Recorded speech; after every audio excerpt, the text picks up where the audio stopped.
ini setelah kemarin batal, maka hari ini dilaksanakan persidangan ajuan gugatannya pra peradilan. Gimana menurut Bang Alvin sendiri tentang situasi hari ini? Ya, seperti yang sudah sampaikan tadi kita bacakan di depan persidangan, ya jelas banyak sekali kecacatan di dalam penetapan tersangka terhadap Syekh Panji Gumilang. Ya. Antara lain, dua yang paling krusial adalah penetapan tersangka itu harus dilakukan berdasarkan dua alat bukti ya yang cukup. Dan yang kedua adalah untuk seseorang ditetapkan sebagai tersangka haruslah dia memenuhi unsur-unsur pidana secara materialnya. Dan bukti yang tertera di dalam P19 Kejaksaan, ya jadi kalau Anda nggak percaya dengan lawyer, boleh saja, karena kan dipikir lawyer mungkin membela kliennya kan, tetapi kejaksaan kan lebih netral. Kejaksaan ini menerima berkas dari kepolisian, ya, dan diberikanlah petunjuk bukti surat yang bernama P19. Kelengkapan formil dan material, dan bisa dibaca di P19 tersebut ya dari kejaksaan. Coba mintakan ke kejaksaan, mintakan ke kepolisian, benar nggak bahwa kejaksaan menulis bahwa satu, belum ada bukti permulaan yang cukup, tidak ada itu dua alat bukti, keterangan saksi itu nggak ada yang menyatakan terjadinya pidana. Kedua, jaksa juga menyatakan bahwa perbuatan yang tergambarkan belum menceritakan, belum mendeskripsikan tentang adanya tindakan pidana di sini. Jadi di sini sangatlah rapuh berkas perkara dan penyidikan yang mereka lakukan. Bagaimana mereka lakukan sebuah penyidikan kalau itu belum memenuhi unsur pidana? Ya, dan kedua, kalau sudah memenuhi unsur pidana untuk menetapkan jadi tersangka harus ada dua alat bukti. Belum ada dua alat bukti. Disuruh periksa-periksa dan disuruh periksa ahli TPPU. Dia pun juga belum periksa ahli TPPU di sini ya. Jadi ini saya bongkar aja isi dari P19.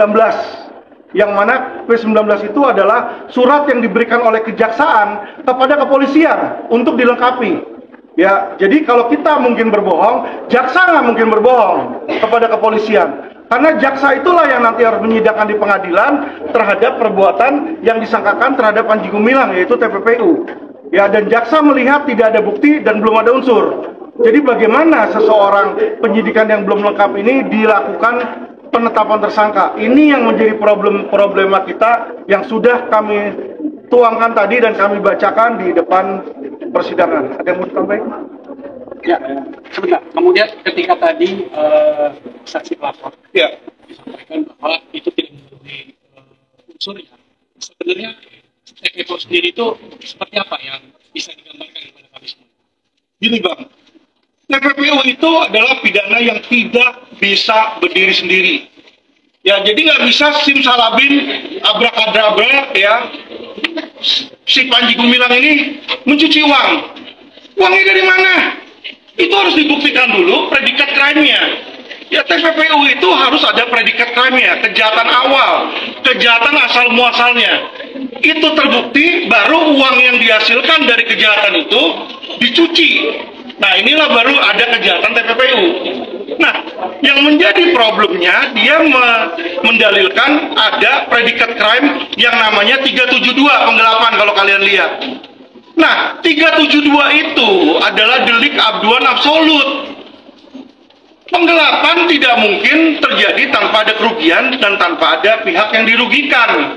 Ya kan? Nah, ini kok yang melapor tiba-tiba polisi yang bernama Abdul Rahman bilang ini ada penggelapan. Emangnya dia dirugikan? Polisi itu ada dirugikan? Apakah uang dia digelapkan? Kan tidak. Ya, jadi gini teman-teman ini masyarakat harus smart ya. Gak bisa seseorang tiba-tiba ini ada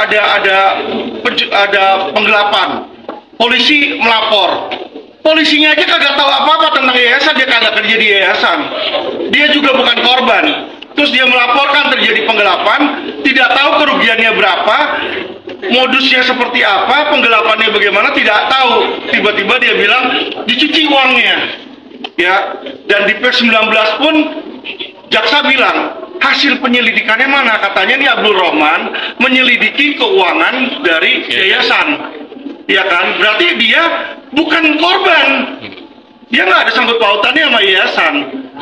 Nah, jadi secara formil saja sudah dilanggar. Yang bisa melapor itu orang dirugikan. Jadi nggak bisa tiba-tiba saya punya anak, saya bilang anak saya diperkosa. Sama siapa nggak tahu, sama jin tomong, pokoknya dia diperkosa. Nggak bisa. Harus ada korbannya. Korbannya harus ada, pelakunya harus ada, dia harus tahu. Iya dong, karena apa? Kayak pemerkosaan, penggelapan, itu delik aduan absolut, perzinahan. Ya perzinahan tuh yang lapor harus suaminya atau istrinya yang merasa dirugikan. Ya ini harus diikuti oleh polisi.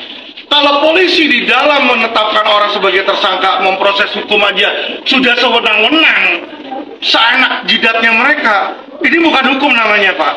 Nah itulah makanya kami mengambil jalur pra-peradilan. Dia boleh melanggar hukum, kita ikuti hukum. Ya, kita ikuti hukum, kita ajukan pra-peradilan sesuai pasal 77 KUHP untuk diuji penetapan tersangkanya. Bang Alvin, kalau di dalam keterangan persnya, Mabes Polri mengatakan bahwa dugaan penggelapannya itu ada pada dana BOS. Di dalam Pers 19 yang tadi Bang Alvin bongkar itu, apakah disebutkan bahwa memang unsur 372-nya itu adalah dari dana BOS tersebut? Jadi gini Bang ya, kalau dana BOS itu uang dari pemerintah. Jadi opini hukum saya dalam hal ini, dia melakukan penerapan hukum yang salah. Ya harusnya kalau memang ini tentang dana BOS, harusnya tipikor. Karena ini uang pemerintah, yang dirugikan adalah pemerintah. Penggelapan itu adalah uang yang dirugikan dari perorangan. Itulah penggelapan. Polisi ini ngerti hukum atau tidak? Pertanyaan saya.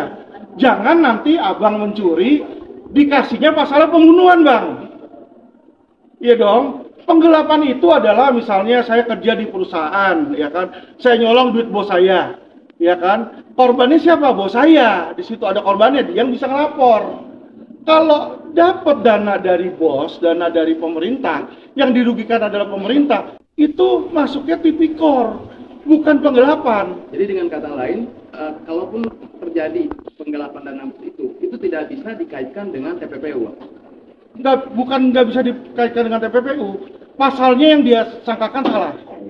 Jadi kalau dia menerapkan pasal yang salah, itu yang saya bilang, TPPU bisa, tapi predikat crime-nya bener nggak? Kalau predikat crime-nya aja salah, ya bagaimana bisa TPPU-nya? TPPU kan next step ketika sudah terbukti predikat crime. Predikat crime-nya aja dia bingung kok apa yang mau disangkakan. Ini yang jadi problem. Tapi saya tetap fokus pada TPPU. Ya. Dalam hal ini Mabes Polri juga mengaku bahwa ada para penyumbang dana kepada Al Zaitun yang sudah dipanggil. Ya. Dan ini mengindikasikan adanya TPPU tersebut. Sebetulnya konstruksi hukum dan pengertian daripada TPPU itu sendiri bagaimana? Ketika misalkan gini, Yayasan Al Zaitun menerima sumbangan dari si A, dan ternyata si A itu mendapatkan hasil uangnya itu dari hasil kejahatan. Ya. Nah ini dalam hal ini siapa yang bisa dikenakan hukumnya? Al Zaitun sebagai penerima sumbangan itu tersebut atau justru si penyumbangnya tersebut, Bang Alfi? Dalam konstruksi hukum pandangan TPPU. Dalam konstruksi hukum TPPU itu ada pasal 3, 4, dan 5. Ya. Pasal 3 ini adalah penerima pasif. Ya, jadi TPPU pasif. TPPU pasif itu orang tidak perlu mengetahui bahwa itu hasil kejahatan, hanya dengan dia menerima saja itu dia bisa kena ancamannya 5 tahun. Ya, jadi makanya kayak contoh kasus Sandra Dewi, istri dia mungkin kagak tahu lakinya kerja apa, tapi kalau dia menerima uang hasil kejahatan bisa kena sebagai pencuci uang pasif. Sedangkan pasal 5 ini adalah pencuci uang aktif. Aktif itu dia harus mengetahui dan itu ancamannya 20 tahun penjara. Nah, yang jadi problemnya di sini adalah dia masukin jungto 55. Jadi dianggap ada kumpulan orang, tetapi anehnya tersangkanya cuma 1 orang, Panji Gumilang aja. Jadi untuk apa dia masukin jungto 55? Itu satu. Terus kedua, ya kalau abang lihat di situ adalah disangkakan contohnya salah satu TPPU-nya membeli sepeda, yang mana sepeda itu digunakan oleh pengurus-pengurus, anggota-anggota pesantren. Apakah itu salah si Panji Gumilang? Yang menjadi TPPU itu kalau ya kan uang itu misalnya kayak contoh uang hasil pidana timah, ya kan, masuk ke money changer.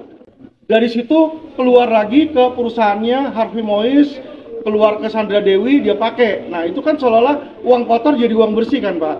Kalau ini kan uangnya ini, asetnya ini tetap ada di yayasan, walaupun itu di dalam berbentuk emas batangan, dalam bentuk sepeda. Kecuali emas batangannya dipakai sama si Panji Gumilang, dijadiin kalung gitu, dibawa 5 kilo di situ. Nah itu baru dia pakai kepentingan pribadi. Tapi kalau cuma misalnya dibelikan emas batangan, logam mulia, itu kan bisa aja dia menyimpan uang, daripada dia simpan dalam bentuk rupiah yang terus turun, dia simpan ke dalam bentuk emas. Nah ini harus dibuktikan dulu. Itulah Pak yang terjadi di P19 Kejaksaan. P19 Jaksa bilang kepada polisi, apakah uang atau aset ini dipakai oleh Panji Gumilang atau tidak. Ya, dan sepedanya itu pun tidak terbukti dipakai oleh Panji Gumilang. Masa dia pakai puluhan sepeda, kan nggak mungkin. Itu kan dipakai untuk memang kebutuhan pengurus-pengurusnya di pesantren tersebut. Ya, jadi inilah gimana mereka tuh mencari-cari ya kesalahan seseorang yang sebenarnya nggak salah. Harusnya mereka klarifikasi dulu dibanding dia langsung ditetapkan sebagai tersangka terus memaksakan bukti. Ini yang jadi problema, Pak. Kalau di dalam sumbangan itu sebuah pesantren itu dari orang-orang umum kan sudah biasa Pak. Iya. Itu pandangan hukum sendiri bagaimana itu? Gini ya Pak ya. Ini sebenarnya bisa menjadi Pandora Box Pak. Kenapa? Saya masih beryakin dan berpendapat bahwa Al Zaitun itu salah satu yayasan yang mungkin terbersih dan terbaik dalam mengelola keuangannya. Ya. Karena kita melihat nggak ada tuh Panji Gumilang beli private jet, ya beli kapal pesiar, ya kita bandingkan dengan yang lain. Kalau kita berani menantang Mabes Polri, berani nggak Mabes Polri mengaudit pesantren-pesantren lain di Indonesia, yayasan-yayasan yang lain, diperiksa dong semuanya dong. Saya yakin banyak yayasan di luar sana, ya yang keuangannya lebih berantakan dan lebih parah. Berani nggak Mabes Polri memulai hal tersebut? Katanya kan equality beholder loh. Jangan cuma Al Zaitun aja atau Syekh Panji Gumilang aja yang usianya udah sepuh, yang orangnya sudah tua di situ 78. Berdasarkan undang-undang aja Pak, kita udah tahu Undang-Undang Nomor 1 tahun 2023 tentang KUHP yang baru. Orang yang sudah berusia 75 tahun ke atas sudah tidak layak dipidana, sudah tidak bisa dipidana. Itu ada undang-undangnya, itu DPR yang bikin. Dan itu pemerintah sudah langgar terhadap Syekh Gumilang. Apakah itu bukan pelanggaran HAM? Pertanyaan saya. Ya, jadi inilah kenapa saya tergerak untuk membantu Syekh Panji Gumilang. Walaupun kami berbeda agama, saya melihat beliau dijolimi. Ya, dan saya tidak bisa diam. Kriminalisasi. Mungkin dalam P19 yang dikembalikan itu ada dugaan atau yang disangkakan oleh penyidik terkait undang-undang yayasan. Ada. Kalau tidak salah kan selain dijerat dengan TPPU juga dijerat dengan undang-undang yayasan seperti itu. Dan tadi sudah saya jelaskan di depan persidangan bahwa untuk undang-undang yayasan tidak bisa dilakukan proses tanpa terlebih dahulu ada penetapan pengadilan. Dan mereka nggak punya penetapan pengadilan, jadi gini loh. Jadi harus berdasarkan surat petunjuk. Lah iya dong, ini kan yayasan. Yayasan itu kan badan hukum ya. Nggak ada orangnya, jadi diduga yayasan ini melakukan PPPU nih yayasannya, ya kan? Yayasan siapa? Ada pengurusnya A, B, C, D atau siapanya di situ. Nah itu harus ditetapkan dulu di pengadilan siapa yang melanggar. Baru di situ dilakukanlah penyidikan. Itu udah tertulis di Undang-Undang Yayasan. Bagaimana seorang kepolisian yang katanya taat hukum, pelindung pengayom masyarakat, tapi tidak mengikuti hukum, main asal tabrak aja, nggak boleh dong kalau kayak begitu namanya. Itulah yang dinamakan kriminalisasi dan jolim. Ya, dan disinilah makanya kami berteriak dan melakukan pra-peradilan. Ini biar masyarakat tahu nih, ya. Saya nggak membela Panji Gumilang dengan membabi buta ya. Ini ada undang-undangnya, baca undang-undang yayasannya. Tadi saya sudah bacakan di situ bahwa harus ada penetapan pengadilan. Tanyakan kepolisian, ada nggak penetapan pengadilannya? Lah bagaimana orang belum ditetapkan pengadilan, misalnya rumah ibu tiba-tiba diambil, dieksekusi sama orang. Kan harusnya eksekusi pun misalnya ada penetapan pengadilan kan. Ini tanpa penetapan pengadilan, Anda diusir, terus rumah Anda diambil. Nah, apakah itu hukum? Nangkep ya maksud saya ya. Jadi inilah banyak pelanggaran yang dilakukan mereka dengan alasan menegakkan hukum, tapi dengan cara-cara yang melawan hukum. Nah itu yang kita tidak setuju. Dan kita minta kebijakan dari majelis hakim untuk meluruskan hal tersebut.